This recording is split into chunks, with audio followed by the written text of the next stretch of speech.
Now at 5, a morning accident at a construction site in Cherokee County turns fatal. The presidential candidates hold dueling events in the state that could decide the election. I'm Natalie Brand with the latest in the race for the White House. And some candidates make a stump on the campaign trail in Joplin. The 4 states' most watched news starts now. A construction accident in Cherokee County takes a fatal turn this morning. This is KOAM News at 5. I'm Tanya Bach. It happened just before 11 a.m. Emergency personnel were dispatched for an incident involving an excavator and a semi-truck. Apparently, the excavator was unloading materials off the semi and a piece of material slipped, which caused it to fall off the opposite side of the trailer and hit the semi-driver, a 50-year-old male. Well, if you saw some older military vehicles on the road in southeast Kansas today, your eyes were not deceiving you. The historic military convoy is making its way through the area. The group spent time at Miners Hall Museum in Franklin and the Crawford County Historical Museum in Pittsburgh. Now, if you didn't catch them today, they'll be at Big Brutus starting at 3 p.m. tomorrow. And not a bad day for a cruise. Chief Meteorologist Doug Hetty joins us with a first look at weather. Well, definitely turned out to be a much cooler day for us today after record highs that we had late last week and then into the weekend. But cold front rolled through yesterday, so quite a bit cooler. Highs only into the 60s. We have a northerly wind kind of ushering in that cooler air on top of us. In fact, if we look at our winds, they're going to be really picking up as we go into Tuesday. Look at our wind gusts, anywhere from 25 upwards to 30 miles per hour. So it is going to be pretty windy. We also have a freeze warning in effect, not tonight, but tomorrow night. So this is going to be our first frost/freeze across the region. But until then, it's pretty calm. We have mostly clear skies, and that's what we're going to see as we go through the overnight hours for us tonight. We do have a warming trend as well. We're going to look at that, plus some rain chances here in just a bit. All right, thanks, Doug. Well, a crowd of people gathered in Joplin in support of U.S. Senator Josh Hawley today. Senator Hawley visited Fred and Red's Diner to meet with supporters. He shared his perspectives along with his disapproval of the way illegal immigration is currently being handled. He also shared his views on the upcoming election, including the changes he hopes to see. It's over 20 days to go in this election. And my bottom line is we can't go on like this for another 4 years. I mean, the Democrats, Kamala Harris, my opponent, Kuntz, they've just wrecked this country. And we got to change direction, and that's what this is about. That's what this election's about. Senator Hawley attended the event with his wife and children. Former President Donald Trump and Vice President Kamala Harris are focusing on the Keystone State with dual rallies scheduled in Pennsylvania this evening. Natalie Brand has more details from the White House. 3 weeks from Election Day, and the presidential candidates are crisscrossing the state that could decide it all. Former President Donald Trump is holding a town hall in Philadelphia, while Vice President Kamala Harris rallies tonight in Erie on the other side of Pennsylvania. Ready to bring the funk? I'm trying. Earlier Monday, she sat down for an interview with media host Roland Martin as the campaign steps up its outreach to black voters, particularly men. There is an intent to suggest to a lot of folks that their vote won't matter. I love black men. I love them. I love them! As Trump also courts support from black men, some Democratic Party leaders, including Congressman James Clyburn, worry about turnout. Black men, like everybody else, want to know exactly what I can expect from a Harris administration, and I've been very direct with them. The campaign unveiled new proposals Monday, including forgivable loans to black entrepreneurs, training and mentorship programs for high-demand industries, and legalizing recreational marijuana nationally. As new CBS News polling shows the race virtually tied in battleground states, former President Trump leaned into a signature issue, immigration. We need the agents. We need them badly. And keeping our incredible veteran agents on the force. Don't leave us. Raise your right hand. You're not going to leave. You're not going to leave. Campaigning in Arizona Sunday, Trump received the endorsement of the Border Patrol Union and said he would work with Congress to hire 10,000 new Border Patrol agents and approve a raise. Natalie Brand, CBS News, the White House. And Trump earlier this year opposed bipartisan legislation to provide additional money to border security, including funding for new agents. Well, still ahead, feeling good and dreaming big. Teaching the importance of taking a positive path. I'm Leah Mishkin with a young woman inspiring others to turn challenges into opportunities. But first, in Health Watch, U.S. officials warn the nation about the rise of illegal online pharmacies. Topping today's Health Watch, the Drug Enforcement Agency issues a public safety report about outlets selling fake or counterfeit medications. Agents say these typically foreign companies usually have generic names like pharmacystoresonline.com or orderpainkillersonline.com. According to the DEA, the drugs sold are often not from reputable pharmaceutical giants, but rather come from drug traffickers. The Centers for Disease Control and Prevention says these companies often sell their products at prices that really are too good to be true. Taking these products could be harmful or possibly fatal. When life gives you lemons, make lemonade. It's a saying one young woman has lived by her entire life. And as CBS's Leah Mishkin reports from England, her positivity is infectious. Oh, I'm so proud, bless her. Claire Hayward always wanted children and says it was the best surprise to find out she was pregnant. She showed her personality from the beginning. Yeah, exactly. What a fighter she is. Her baby Elise wasn't breathing for 7.5 minutes when she was born in the UK. Then suddenly, she began gasping for air. She had life in her and she fought ever since. The now 22-year-old has cerebral palsy because she didn't get enough oxygen to her brain at birth. It's affected her movement and her speech. Elise's eyes type her words. She's chosen the voice of Britain's late Queen Elizabeth to speak. I have help from my amazing mum, who is my inspiration. She's taught me a lot. Elise didn't have this technology when she was younger, and because she couldn't speak, some teachers assumed she couldn't understand and made decisions for her, even though her mom advocated on her behalf. I felt different. Everything changed when she moved up from elementary school and met Mr. Morrison. Just the brightest, bubbliest, most positive, endearing young person you could hope to meet. Despite all the issues that she's faced in her life, she literally attacks every day with a smile. Her former principal always asked Elise what she wanted to do. I had a voice and I was listened to. Empowering a shy girl to become the motivational speaker you see on stage. Elise is also the disabilities editor for a Good News website. I love finding positive stories about disabilities and what can be achieved in this world. Because as her mom always told her, anything is possible when you're surrounded by people who inspire you. Leah Mishkin, CBS News, Somerset, England. Elise says she chose the voice of Queen Elizabeth because she looked up to her as an inspiration, much like I do, and will be forever grateful to the late monarch for giving her a voice. That's a look at today's health news. A little later, how cell phones are giving 911 technology an upgrade.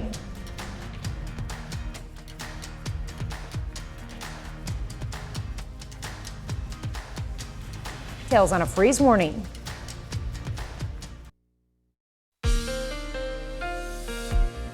Well, of course, it turned out to be a much cooler day for us today behind the strong cold front that rolled through yesterday. Of course, we had record highs late last week and then into the weekend, and then just a big switch. So from 90s, and then we have our first freeze warning, which is in effect not tonight, but as we head into Tuesday night and Wednesday morning. Most of our temperatures upper 20s to lower 30s. So if you do have some plants outside that can't take it, you want to bring them inside or cover them up. Thankfully, it's not going to last long. We're going to start to warm right back up by the time we head into the latter half of the work week. All right, so on Tuesday, look at this. High temps only into lower 60s, and then it's tomorrow night that we got to watch the freeze. Look at our temperatures all the way down to 33 in Stockton, down to 30 in Neosho, 32 in Welch, 32 in Independence. Iola will dip back to about 30 degrees. Now the winds are also going to start to pick up. We have a light northerly wind for us today, kind of ushering in those cooler temperatures, but the winds will increase on Tuesday. We'll have northeasterly winds kind of gusting 25 upwards to 30 miles per hour. These will start to calm down a bit as we go into Wednesday. You can see they switch back out of the south, and that will help our temperatures start to warm back up as we go into Wednesday, Thursday, and Friday. Not a whole bunch going on, pretty much clear skies, just a few mid and upper level clouds kind of shooting through. Here's our big upper level low that we've been keeping our eyes on. It's not really going to give us any rain, but it is ushering in those cooler temperatures right across the Central Plains and will affect our weather as we go through the next couple days. We also want to watch this because once we get into the winter time, this part of the pattern will return, and this will bring in those really big Arctic blasts that we hate to see during the winter months. All right, so this is going to shift east. Ridge of high pressure rolls in. That's going to give us a warming trend. And then finally, we have some storm systems out to the west, and these will start to head toward us as we head into the weekend and early next week and finally break that dry pattern that we've seen really over the past 2 months with at least decent chances for rain. Until then, it stays pretty quiet. All right, let me walk you through time. By morning, temperatures, they're going to dip back into lower 40s, so it is going to be a chilly night. As we go through the morning hours, some mid and upper level clouds, temperatures into the upper 50s by noon, so kind of crisp. And then it looks like most of us will top out 62, 63 degrees for afternoon highs on Tuesday. And then, of course, our freeze as we go into Wednesday morning. And then as we get into Wednesday afternoon, temperatures really not bad as we get back into the mid 60s for afternoon highs. All right, starting 44 in the morning, 60 by noon. Look at that high temp below average of only 63 degrees. So of course that first frost and freeze, windy for us tomorrow. And then we're going to watch our warming trend the rest of the week and those rain chances finally rolling in by early next week. Let's go 63 tomorrow, 64 on Wednesday, 70 on Thursday, and then back near 80 as we head into the weekend, but a really nice fall-like week for us this week. Look at this year's annual Maple Leaf Festival in Carthage, Missouri, as it enters its 58th year. And what better way to celebrate than by giving the kiddos a chance to explore, climb, and touch some of the big trucks and heavy equipment the city has to offer. Now, the Maple Leaf Festival was officially established in 1966. According to the Carthage Chamber of Commerce, the Maple Leaf Festival originally organized as a marching band competition. After that first year's success, the festival began to grow to help celebrate the entire community. And now the Chamber of Commerce says they work hard to help showcase the original traditions of the Maple Leaf Festival, all while creating new ones. We have the opportunity to not only keep reinventing what you see year after year and keep adding to it, but it was 9 days back then and it's 9 days now that we get to kick off and just have a first fun weekend leading up to the big parade on this Saturday. You can find a full schedule of all the activities the Maple Leaf Festival has to offer on our website, koamnewsnow.com. Still to come, life-saving technology. Video 911 calls are coming to millions of iPhones. I'm Bradley Blackburn with how the technology works and why call takers say it could be life-saving. Topping today's Consumer Watch, there's a new feature that might be on the phone you're holding right now. Video 911 calls are now possible in many parts of the country, and a recent Apple software update will make it even easier. Bradley Blackburn shows us how. In Delaware County, Pennsylvania, 911 dispatchers have handled emergencies the same way for decades, listening to the voice on the end of the line. So was he on Springfield or Elm when he was walking? But now callers can also show what they're seeing with their cell phones. I don't see him anymore. Is he no longer in the area? Did he walk away? For emergency dispatcher Raquel Lewandowski, it's game-changing. I can see what they're seeing. I'm looking for certain things in the call: location, buildings, subjects, descriptions. It's like me watching it. So it's like me reporting it firsthand. Delaware County is one of 1,000 call centers across the country using technology from a company called Prepared. In September, Prepared partnered with Apple to include Video 911 in millions of iPhones as part of a software update. This is how it works. When you dial 911, you just press a button to start sharing video. The call taker sees a real-time feed, and for the caller, it's just like a FaceTime. You can see the camera that's facing me, but you can also see, if I change it, what I'm seeing. Yes, I can see your view now. I can see everything that you're looking at through that camera. The citizen or the caller has to approve access to any of the information. Michael Chime is Prepared's CEO and co-founder. He started the company with 2 classmates from Yale. They all grew up with smartphones. Despite the fact that 80–90% of 911 calls were coming from mobile devices, the systems that take those calls every day, still, majority to this day, are built on the assumption those calls are landlines. Prepared also uses AI to transcribe calls, summarize them, even translate from other languages. One goal is to reduce burnout for dispatchers. It gives me tools. It helps me help the public that I'm serving in a better capacity. It makes me a better call taker. Technology that helps when everything is on the line with 911. Bradley Blackburn, CBS News, Delaware County, Pennsylvania. For now, Video 911 calls are only available if your local call center uses this Prepared software. But the company says more than 98 million people across the country already have the capability through their call centers. TikTok faces accusations of knowing how dangerous its app can be for young users. The state of Kentucky filed a lawsuit against the company, claiming its features are detrimental to kids and teens. The lawsuit also says TikTok's tools to limit screen time for users are not effective. An emergency order was filed on Wednesday to seal an unredacted complaint that was inadvertently unsealed by Kentucky's Attorney General's office. TikTok says the complaint features misleading quotes and it has safeguards in place to protect its young users. Boeing announces plans to lay off thousands of employees amidst an ongoing strike by factory workers. Boeing says it plans to lay off about 10% of its workers, resulting in about 17,000 people losing their jobs in the coming months. A memo sent Friday says the cuts will include executives, managers, and workers. 33,000 members of the International Association of Machinists and Aerospace Workers Union are currently on strike. Reese's Fine Foods is voluntarily recalling a limited number of meal kits that contain chicken. These products are linked to outside supplier Bruce Pack, which has recalled meat and poultry products due to possible listeria contamination. The products are sold under the brand names Bistro 28 and Don Poncho. Consumers are urged to throw the meals out or return them to the place of purchase for a full refund. A final check of the forecast is next.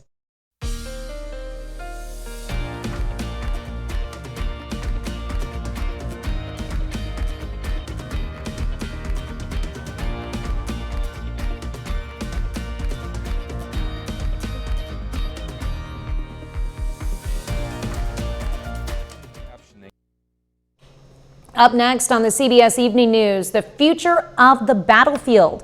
We head to an Army base in Louisiana where the U.S. military is using brand new technology to prepare for a new era of warfare. And then on KOAM News at 6, we head back out live to Carthage for this year's Maple Leaf Festival. Plus, KCU Joplin is revolutionizing medical education with a new AI-guided training curriculum. And the city of Baxter Springs celebrates the completion of a large-scale mural. Stay with us for the CBS Evening News and then KOAM News at 6. Well, Crocs wants fans to celebrate Croctober with their four-legged friends. The shoemaker is partnering with Bark on a new line of matching footwear for dogs and their humans. The Crocs will be available for a limited time on the company's website starting on Croc Day, which is October 23rd. That's kind of cute. Well, of course, it's going to be a chilly night for us tonight. We're going to drop back into lower 40s for overnight lows. Look at our high tomorrow, only 63 degrees down to 32 on Tuesday night. And then we get some really nice weather all week long. We slowly warm through the 70s to back near 80 by the time the weekend rolls around, and finally some rain chances next Monday. Well, thanks for joining us. The CBS Evening News is next, and of course, we'll be back right here for KOAM News at 6. And we'll see you then. Have a great evening and an even better tomorrow.